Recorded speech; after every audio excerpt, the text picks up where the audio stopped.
জান্নাতে যাবে 120 কাতার মানুষ। কত কাতার? 120 কাতার মানুষ ইন টোটাল জান্নাতে যাবে। তার মধ্যে উম্মতে মুহাম্মাদের কত কাতার জানেন? 80 কাতার। কত কাতার? বলেন সুবহানাল্লাহ।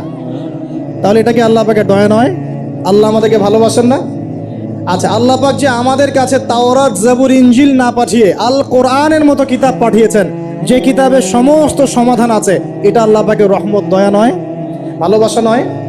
আচ্ছা, এখন আল্লাহ পাক দুনিয়াতে চলার জন্য আমাদেরকে জীবন দিয়েছেন, হায়াত দিয়েছেন, সুস্থতা দিয়েছেন, পরিবার দিয়েছেন, আমাদের ব্যবসা বাণিজ্য দিয়েছেন, আমাদের স্ত্রী সন্তান দিয়েছেন, আমাদেরকে চলাফেরা করার ক্ষমতা দিয়েছেন। একটা চোখ নষ্ট হয়ে গেলে বুঝতে পারে মানুষ যে কত কষ্ট হচ্ছে, একটা পা না থাকলে বুঝতে পারে কত কষ্ট হচ্ছে। এই করোনার সময় যারা শ্বাস নিতে পারে নাই তাদের কত কষ্ট হয়েছে। সুস্থ আছি, সুন্দর আছি, পরিবার আছে, আল্লাহ রিজিক দিচ্ছেন, 3 বেলা খাওয়াচ্ছেন, কাপড় দিচ্ছেন, শিক্ষার ব্যবস্থা করছেন, ইবাদত করার সুযোগ দিচ্ছেন, গুনাহ করলেও আবার মাফ করে দিচ্ছেন। এই সব কিছুকে আল্লাহ পাকের ভালোবাসা নয়? এই ভালোবাসাগুলো কি নিঃস্বার্থ ভালোবাসা না স্বার্থ ভিত্তিক ভালোবাসা? এই আল্লাহ পাকের কোনো স্বার্থ আছে? আল্লাহ পাক আমাদের কাছে কিছু চান? রিজিক চান? টাকা পয়সা চান? আল্লাহ পাকের যদি ইবাদত করে আমরা ছেড়ে দেই, আল্লাহর কোনো ক্ষতি হবে? আমরা ইবাদত করে ভাসিয়ে ফেললাম, আল্লাহর কোনো লাভ আছে? আল্লাহ পাকের শক্তি কি আরো বেড়ে যাবে না কমবে? নাকি যেমন আছে তেমনই থাকবে? আল্লাহ রাব্বুল আলামিনের শান শওকত কি আরো বেড়ে যাবে, নাকি আল্লাহ পাকের শান শওকত কমে যাবে? আল্লাহ রাব্বুল আলামিন যেমন, আল্লাহ পাক তেমনই থাকবেন, তাই নয় কি? আল্লাহ পাকের যে বিশাল খাজানা আছে, আমরা যদি ইবাদত করে ভাসিয়ে ফেলি, খাজানা কি বেড়ে যাবে? আমরা যদি সবাই ইবাদত করা ছেড়ে দেই, খাজানা কমে যাবে? আল্লাহ পাকের কোনো স্বার্থ আছে আমাদের ভালোবাসার? কোনো স্বার্থ নাই। তাহলে আল্লাহ পাক এই পুরো বিশ্ব জগৎ সৃষ্টি করেছেন নিঃস্বার্থভাবে, তার স্বার্থ ছাড়া।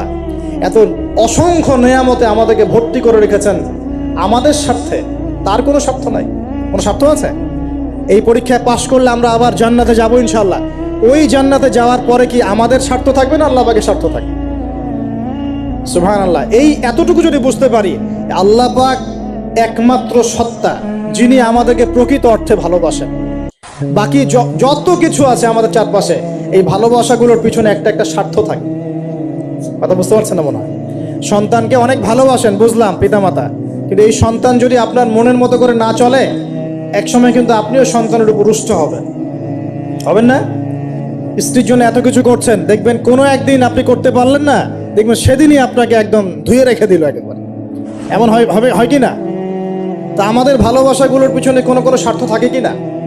আর এই যে জেনা চলছে, এই জেনার মধ্যে মূল স্বার্থটা কি? যৌনতা। মূল স্বার্থ কি? ছেলেও চায় মেয়েকে ভোগ করতে, মেয়েও চায় ছেলেকে ভোগ করতে, এবং বলে না না এটা পবিত্র ভালোবাসা, আমরা বিয়ে করার জন্যই জেনা করেছি, নাউযুবিল্লাহ, তাই না? বলে না, আমরা তো বিয়ে করব, সমস্যা কি? তো ফ্রি মিক্সিং করলে কি সমস্যা?